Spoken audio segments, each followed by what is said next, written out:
பெண்களுக்கும் சிறுவர்களுக்குமான online safety என்பது இலங்கையிலே இல்லை.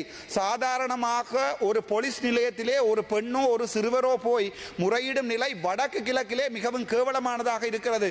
உங்களுக்கே தெரியும், இப்போது ஒரு கலாச்சாரம் இருக்கிறது, யூடியூப் கலாச்சாரம்.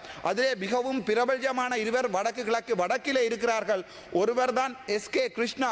அவர் ஆரென்றால் எங்களுடைய என்பிபி ஆண்டினால் யாழ்ப்பாணத்திலே எங்களுடைய தேசிய தினத்தை கொண்டாடுவதற்காக களமிறக்கப்பட்டவர் தான் இந்த எஸ்கே கிருஷ்ணா.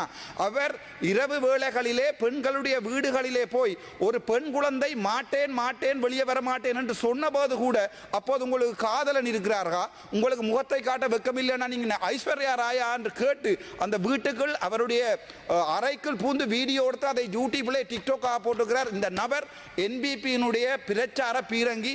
அது ஒரு கேவலமான விடயம். அதை உங்களுக்கு நான் சொல்லுகிறேன். இரண்டாவது தான் டிகே கார்த்திக். உங்களோட கிளீன் ஸ்ரீலங்கா என்று சொல்லப்படுகின்ற வடக்கினுடைய திட்டத்தை மிகவும் பிரபலமாக கொண்டு செல்வது இந்த டிகே கார்த்திக்.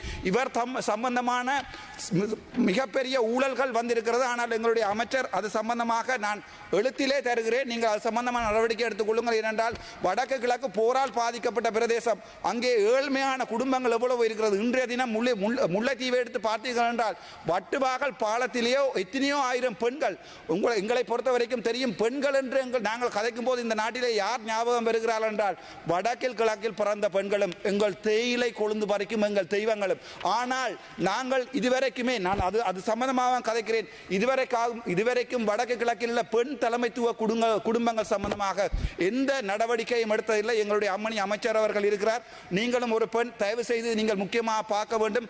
அந்த எஸ்கே கிருஷ்ணா டிகே கார்த்திக் சம்பந்தமான முழு முறைப்பாடுகளை உங்களுக்கு நான் எழுத்தில் தருகிறேன். தயவு செய்து அது முக்கியமானது. ஏனென்றால் எத்தனையோ பெண்கள் வாழ்வாதாரம் இல்லாமல் நேரும் போது இவர்கள் வீடுகளில் போய் அவர்களுடைய வீடியோவை எடுத்து யூடியூபில் போட்டு புலம்பெயர் நாட்டு மக்களிடம் காசுகளை வேண்டி இவர்கள் வீடு கட்டிக் கொள்கிறார்கள். அங்கே அவர்கள் எக்ஸ்ப்ளாய்ட் பண்ணப்படுகிறார்கள். அது சம்பந்தமான முறைப்பாடுகளை தங்களிடம் எழுத்தில் தருகிறேன்.